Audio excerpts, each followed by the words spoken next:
when the gospel will be preached in the whole world, then the end will come. See? Napapansin niyo mga kapatid, bakit hindi natatapos yung kahirapan dito sa mundo? It's because the gospel is not yet preached around the world. And the Lord will use us. Kita niyo sa ating family, hindi nga tayo makapagsabi ng praise the Lord. Kasi natatakot tayong itakwil sa family. We cannot even say, repent in your sins. Why? Baka sabihin tayong, pumunta ka lang ng Saudi, pastor ka na. We fear rejection in our family. Mga kapatid, the Lord is bringing you here. This LOTH existed in Riyadh, somewhere in Exit 14, in Nasim, in Batak. It's because of this. You need to hear the good news and learn what is the good news. Amen? Because what we learn, the good news is money.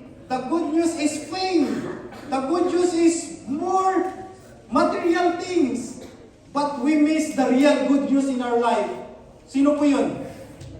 Christ the Lord. He was born to be our Savior. This is the gospel of our Lord Jesus Christ. Sometimes, marami lang nag-i-invite sa atin sa mga churches, andito, pabalik-balik po tayo sa LOTH, hindi pa rin natin maintindihan ano yung gospel. There's no other gospel taught in the Bible. Walang ibang gospel. At sabi nga ni Paul, if there is another gospel other than Jesus Christ, let that man be accursed. Let that man be accursed. Walang ibang gospel. Ito lamang po ang gospel na sinasabi ko sa Bible. Ang kabirong makasalanan tayo, at ang kabayaran nito ay kasalanan. At ang kasalanan, dahil sa kasalanan, ikaw ay mamamatay. Physically and spiritually. But if you believe in Jesus Christ, you will be free from your sins, and the Lord God Almighty will give you eternal life. Someone died for you so that you will become righteous to God. Do you believe in Jesus Christ? Amen. Parang mahina. Amen. Praise God. Where can we find the gospel? Where can we find the gospel? It is here. It's in the Bible. Alam niyo ba mga kapatid, katotohanan po, kahit sa amin, sa province of Bohol, sa taga Bohol po ako, pumunta po ako sa aking nanay, sa aking parents, yung Bible po doon, sinong nakatira? Gagambak. Hindi po ginagamit ang Bible, ginagawang palamuti. At minsan, ginagawang lucky charm. Kaya minsan po, ang luto, pinapano dito, pinapasipit dito. Alam niyo po yung ticket loto, pinapasipit po dito sa Bible. Kasi ginagawang lucky charm ang Bible. Unless you will not read it, you will not learn the gospel. Amen? Huwag po natin gawing lucky charm ang Bible. Read it! At dahil naman tayo, come to the church and hear it! Amen? Until such time, the Lord will give you heart, yung magiging masipag na po tayo to read the Bible. And by the way, Brother Ivan, do you understand my English? Okay. Are you following? Okay. The Holy Bible is the source of the gospel. This is the greatest love story of all. Mga kapatid, kung nakaabot kayo sa time ko, I love writing love letter to my crush. And every time he reads it, she reads it, she feels heaven. She feels heaven. Because she's kilig. But why the Bible? We cannot read and even just hear from the preacher. If there is Bible study, we have so much alibis.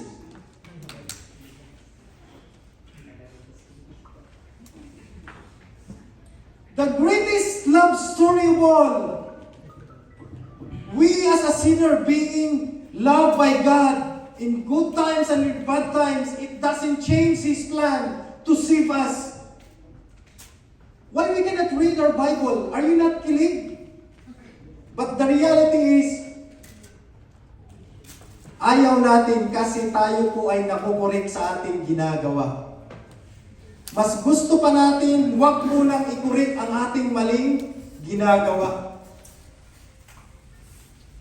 Here, in this greatest love story, the gospel is here. It is the source of our salvation. And truly, Jesus did many other signs in the presence of His disciples, which are not written in this book. Alam niyo po mga kapatid, we love signs and wonders. We love to see may patay na nabuhay. Merong lumpo na nakalakad. Ano pang gusto natin makita? Basta patungkol, masatisfy sa ating mata, gustong-gusto po natin.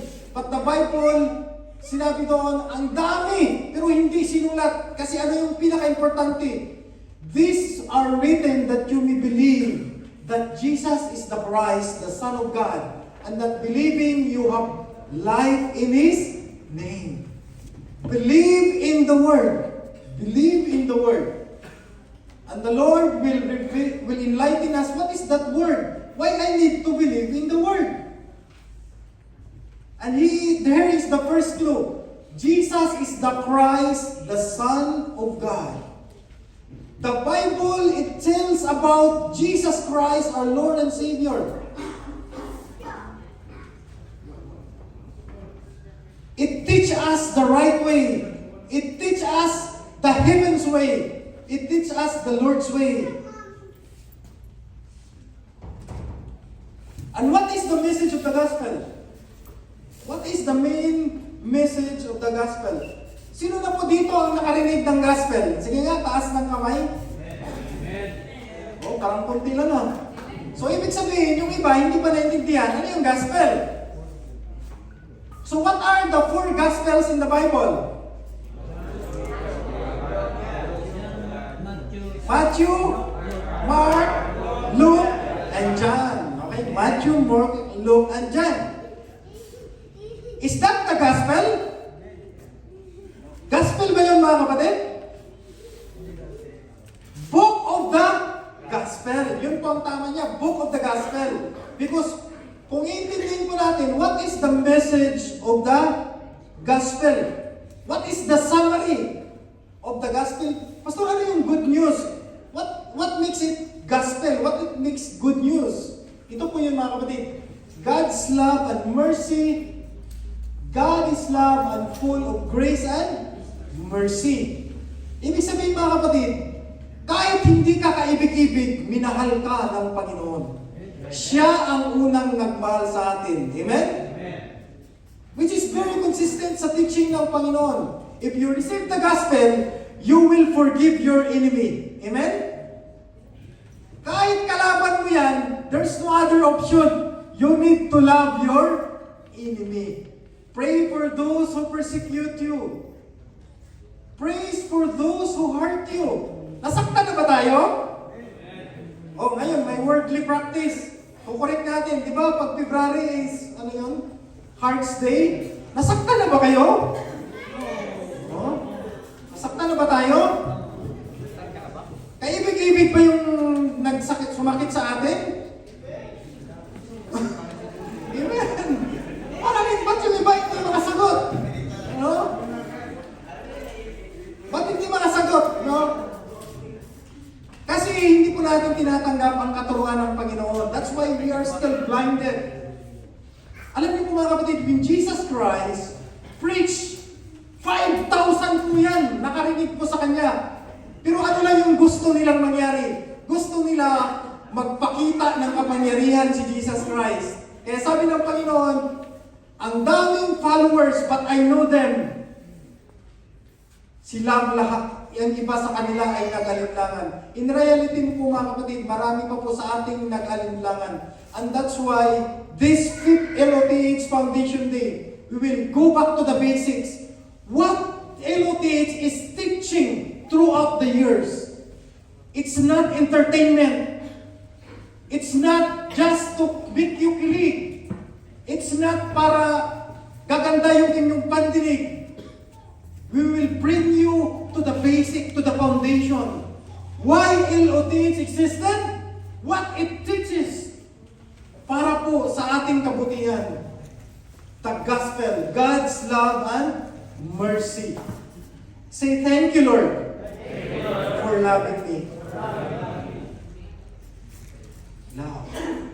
Parang mahina. Ulitin natin. Thank you, Lord, for loving me. Teach me to love my enemy. Baba, parang malakas pa rin, no? Ang sa my enemy. Praise God, palapakan po natin ang Lord. Mga kapatid, pag mag-post kayo sa social media na may patama sa inyong kalaban, you are not walking your talk.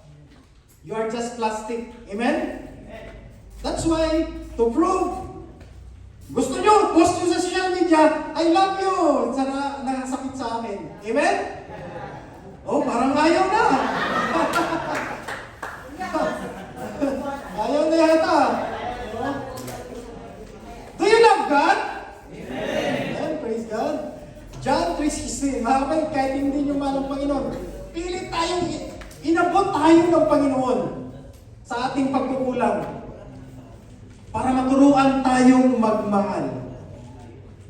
Amen? Natuto na ba tayong magmahal? Then learn from God. John 3:16. For God so loved the world that He gave His only begotten Son, that whoever believes in Him shall not perish, should not perish, but have an everlasting life. Who is this Son?